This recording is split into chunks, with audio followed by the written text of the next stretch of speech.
श्री महाराजा शिवी बड़े ही दयालु और शरणागत वत्सल थे। एक बार राजा एक महान यज्ञ कर रहे थे। इतने में एक कबूतर आता है और राजा की गोंद में छिप जाता है। पीछे से विशाल बाज वहां आता है और राजा से कहता है, राजन, मैंने तो सुना था आप बड़े ही धर्मनिष्ठ राजा हैं, फिर आज धर्म विरुद्ध आचरण क्यों कर रहे हैं? यह कबूतर मेरा आहार है और आप मुझे मेरा आहार छीन रहे हैं। इतने में कबूतर राजा से कहता है, महाराज, इस बात से डर कर आपकी शरण में आया हूँ, मेरे प्राणों की रक्षा कीजिए। राजा धर्म संकट में पड़ जाते हैं, पर राजा अपनी बुद्धि और विवेक का प्रयोग करके कहते हैं, राजा, तुमसे डर कर यह कबूतर प्राण रक्षा के लिए मेरी शरण में आया है, इसलिए शरण में आए हुए इस कबूतर का मैं त्याग नहीं कर सकता, क्योंकि जो लोग शरणागत की रक्षा नहीं करते उनका कहीं भी कल्याण नहीं होता। वह ऋषि बाज, राजन, प्रत्येक प्राणी भूख से व्याकुल होते हैं। मैं भी इस समय भूख से व्याकुल हूँ।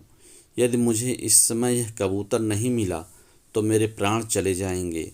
मेरे प्राण जाने पर मेरे बाल बच्चों के भी प्राण चले जाएंगे। हे राजन, इस तरह एक जीव के प्राण बचाने की जगह कई जीव के प्राण चले जाएंगे।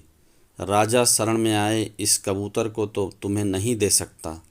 किसी और तरह तुम्हारी भूख शांत हो सकती हो तो बताओ।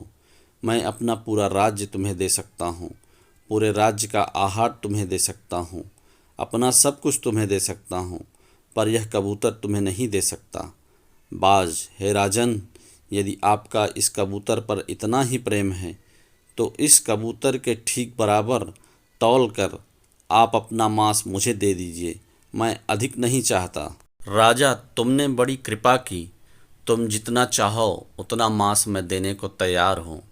यदि यह शरीर प्राणियों के उपहार के काम न आए तो प्रतिदिन इसका पालन पोषण करना बेकार है। हे बाज, मैं तुम्हारे कथानुसार ही करता हूँ।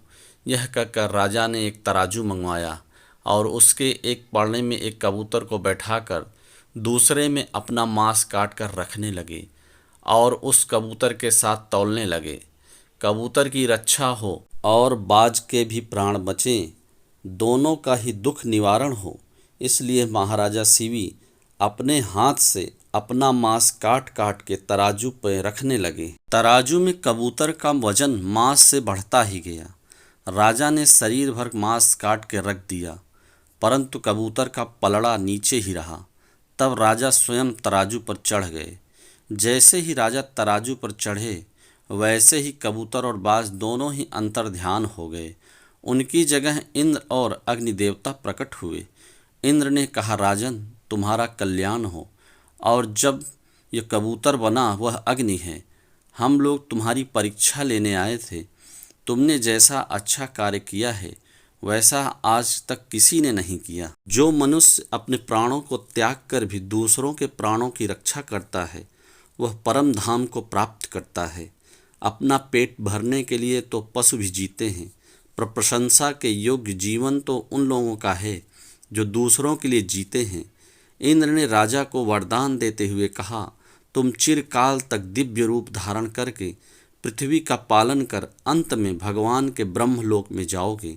इतना कहकर वे दोनों अंतर्ध्यान हो गए।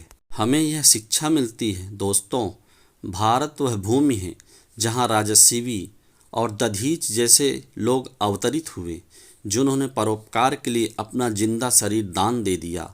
और हम लोग हैं, जिंदा की तो बात छोड़िए, मरने के बाद भी अंग दान नहीं करते।